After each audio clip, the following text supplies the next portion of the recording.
Glad to see that the weather on Sunday is going to be good. Yeah. And the crowd on Sunday at Heinz Field for the Steelers-Raiders game will probably be the largest in one place in our area since the pandemic began. It's the first regular season game allowing a full crowd since the pandemic started. And new this morning, John Shumway reports that has some medical experts concerned.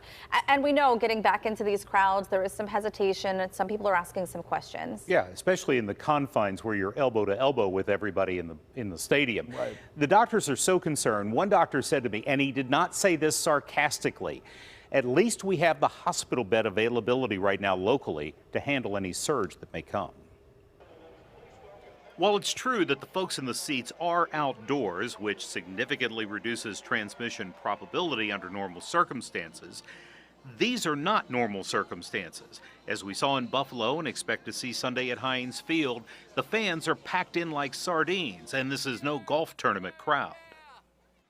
When people are vociferous, when they are talking, yelling, and screaming and cheering, they're going to be disseminating respiratory droplets out of their mouth, out of their nose, and that poses a transmission risk. The weather could help.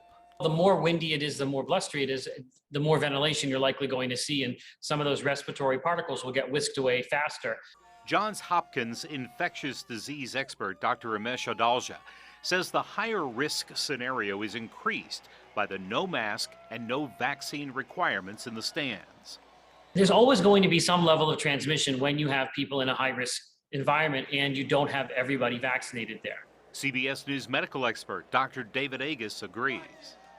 You know, I think we have to use caution. I really hope that everyone who goes to that game is double vaxxed or got the J&J vaccine. But Heinz Field could solve this problem by requiring vaccination as a condition of entry. They could solve it overnight and make it a much safer venue than it would be.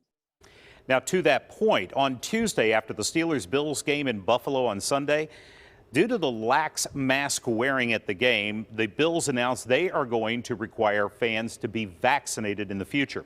The Seahawks and the Raiders already require vaccination proof, and the Saints require their fans to have at least one dose of the vaccine. So it's not unheard of in the league. Right. So other teams are doing it. Right. Could the Steelers do it? Is there any talk about that right now? I reached out to the Steelers yesterday afternoon. I asked exactly that question. I was told right now they have no plans to change their policy, which does not require the vaccine or the masking.